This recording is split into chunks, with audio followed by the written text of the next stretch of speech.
आप सभी को प्यार भरा नमस्कार। भगवद गीता परिचय और चौथा अध्याय आसान हिंदी भाषा में प्रस्तुत करते हैं भक्तिसार फ्रॉम देवभूमि। चौथे अध्याय में भगवान ब्रह्म ज्ञान की प्राचीन परंपरा के बारे में बताते हैं। वह पुनर्जन्म के बारे में भी बताते हैं। जब जब धर्म का नाश और अधर्म बढ़ने लगता है तब भगवान अवतार रूप धारण करते हैं। अच्छे लोगों की रक्षा और दुष्ट लोगों के विनाश और धर्म की पुनः स्थापना के लिए भगवान युग युग में जन्म लेते रहते हैं। केशव कहते हैं, सुन पार्थ, यह अनस्वर योग मैंने सृष्टि के आरंभ में सूर्य देव को सिखाया था। सूर्य देव ने अपने पुत्र और मनुष्य के पिता मनु को सिखाया था और मनु ने इसे राजा इक्ष्वाकु को सिखाया। इस प्रकार इस परंपरागत योग को राज ऋषियों ने एक दूसरे को सिखाया था और अंत में युग बीत जाने पर लोग इस योग को भूल गए। यह योग इस सृष्टि से लुप्त हो गया। वही प्राचीन योग जो सबसे गहरा और श्रेष्ठ रहस्य है, वही तुझे मैंने आज बताया है, क्योंकि तू मेरा भक्त भी है और सखा भी, और तू इस दिव्य रहस्य को समझ भी सकता है। यह सब सुनकर अर्जुन दुविधा में पड़ गए और श्री कृष्ण से कहते हैं, हे केशव, सूर्य देव का जन्म तो आपसे पहले हो चुका है, तो फिर मैं कैसे समझूं कि प्रारंभ में ही आपने इस विद्या का उपदेश उन्हें दिया। श्री भगवान ने कहा, तुम्हारे तथा मेरे तो अनेकों जन्म हो चुके हैं, मुझे तो उन सब का स्मरण है, किंतु हे अर्जुन, तुम्हें उन सब का स्मरण नहीं रह सकता है। यद्यपि मैं अजन्मा तथा अविनाशी हूँ और मैं समस्त जीवों का स्वामी हूँ, तो भी मैं प्रत्येक युग में अपने आदि दिव्य रूप में प्रकट होता हूँ। हे भरतवंशी, जब भी और जहाँ भी धर्म का पतन होता है और अधर्म की प्रधानता होने लगती है, तब तब मैं अवतार लेता हूँ। भक्तों का उद्धार करने, दुष्टों का विनाश करने तथा धर्म की फिर से स्थापना करने के लिए मैं हर युग में प्रकट होता हूँ। हे अर्जुन, जो मेरे कर्मों की दिव्य प्रकृति को जानता है, वह इस शरीर को छोड़ने पर इस भौतिक संसार में पुनः जन्म नहीं लेता, अपितु मेरे सनातन धाम को प्राप्त हो जाता है। इच्छा, भय तथा क्रोध से मुक्त होकर वह पूर्णतः मुझ में समा जाते हैं तथा मेरी शरण में आकर मेरे ज्ञान से पवित्र हो जाते हैं। जिस भाव से लोग मेरी शरण ग्रहण करते हैं, उसी के अनुरूप मैं उन्हें फल देता हूँ। हे पार्थ, प्रत्येक व्यक्ति सभी प्रकार से मेरे पथ का अनुगमन करता है। इस संसार में मनुष्य सकाम कर्मों में सिद्धि चाहते हैं, फलस्वरूप वे देवताओं की पूजा करते हैं। इस संसार में मनुष्यों को सकाम कर्म का फल शीघ्र प्राप्त होता है। श्री कृष्ण अर्जुन को प्रकृति के तीनों गुणों और कर्म के अनुसार मेरे द्वारा मानव समाज के 4 विभाग रचे गए हैं। यद्यपि मैं इस व्यवस्था का सृष्टा हूँ, मुझ पर किसी कर्म का प्रभाव नहीं पड़ता है, न ही मैं कर्मफल की कामना करता हूँ। जो मेरे संबंध में इस सत्य को जानते हैं, वह भी कर्म फल के पास में नहीं बचता है। हे अर्जुन, प्राचीन काल में समस्त दिव्य प्रकृति को जानकर ही मेरे द्वारा कर्म किए गए हैं, अतः तुम्हें चाहिए कि तुम उनका अनुसरण करो। श्री कृष्ण अर्जुन से कहते हैं कि कर्म क्या है और अकर्म क्या है, इसे निश्चित करने में बुद्धिमान व्यक्ति भी मोहग्रस्त हो जाते हैं।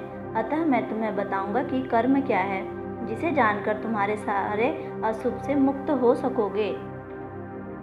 कर्म की बारीकियों को समझना अत्यंत कठिन है, अतः मनुष्य को चाहिए कि वह यह ठीक से जाने कि कर्म क्या है, विकर्म क्या है और अकर्म क्या है। जो मनुष्य कर्म में अकर्म और अकर्म में कर्म देखता है, वह सभी मनुष्य में बुद्धिमान और श्रेष्ठ है। इस प्रकार के कर्मों में प्रवृत्त रहकर भी दिव्य स्थिति में रहता है।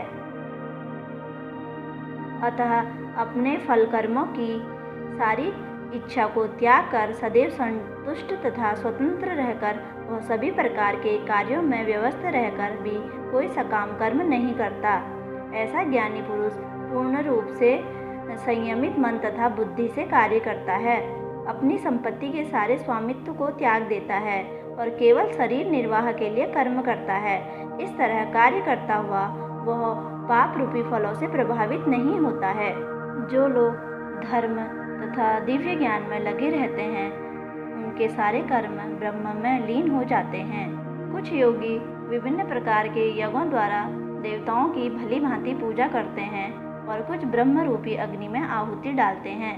इनमें से कुछ लोग अपने मन तथा इंद्रियों को वश में करके संपूर्ण इंद्रियों तथा प्राणवायु के कार्यों को संयमित रूप से अग्नि में आहुति देते हैं। कुछ लोग कठोर व्रत करके अपनी संपत्ति का त्याग करते हैं।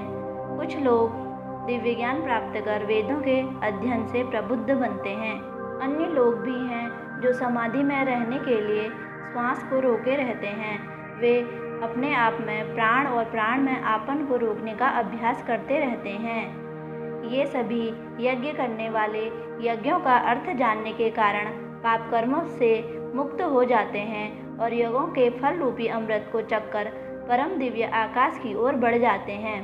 हे कुरुश्रेष्ठ, जब ज्ञान के बिना मनुष्य इस लोक में या इस जीवन में ही सुखपूर्वक नहीं रह सकता तो फिर अगले जन्म में कैसे रह सकेगा। इसलिए हे अर्जुन, सारे कर्म योगों का अवसान दिव्य ज्ञान में होता है। तुम गुरु के पास जाकर सत्य को जानने का प्रयास करो, उनसे विनीत होकर जिज्ञासा करो और उनकी सेवा करो। इससे खुश होकर वह तुम्हें ज्ञान प्रदान करेंगे और सत्य का मार्ग दिखाएंगे। यदि तुम्हें समस्त पापियों में भी सर्वाधिक पापी समझा जाए तो भी तुम दिव्य ज्ञान रूपी नाव में स्थित होकर दुख सागर को पार करने में समर्थ होगे। इस संसार में दिव्य ज्ञान के समान कुछ भी उदात्त तथा अशुद्ध नहीं है। इस संसार में जो व्यक्ति भक्ति में सिद्ध हो जाता है अतः उसे ही दिव्य योग प्राप्त होता है। जो श्रद्धालु दिव्य ज्ञान में समर्पित होते हैं, जिसने अपनी इंद्रियों को वश में किया है, वही अंत समय में ब्रह्म ज्ञान को प्राप्त होते हैं। किंतु जो अज्ञानी लोग हैं वह न तो भगवान के श्रद्धालु हैं और न ही उनमें विश्वास रखते हैं। इसलिए न तो वो इस लोक में सुखी हैं और न ही परलोक में सुखी रहेंगे। जो व्यक्ति अपने कर्म फलों का परित्याग करते हुए भक्ति करता है वही वास्तव में कर्मों के बंधन से मुक्त होता है। हे अर्जुन, तुम्हारे मन में अज्ञानता के कारण जो भी संदेह है उसे ज्ञान रूपी तलवार से काट डालो। हे भरत, तुम योग से सम्मोहित होकर खड़े हो और युद्ध करो। इस प्रकार श्रीमद् भगवद गीता के 4 अध्याय दिव्य ज्ञान का भक्ति वेदांत तात्पर्य पूर्ण हुआ। धन्यवाद।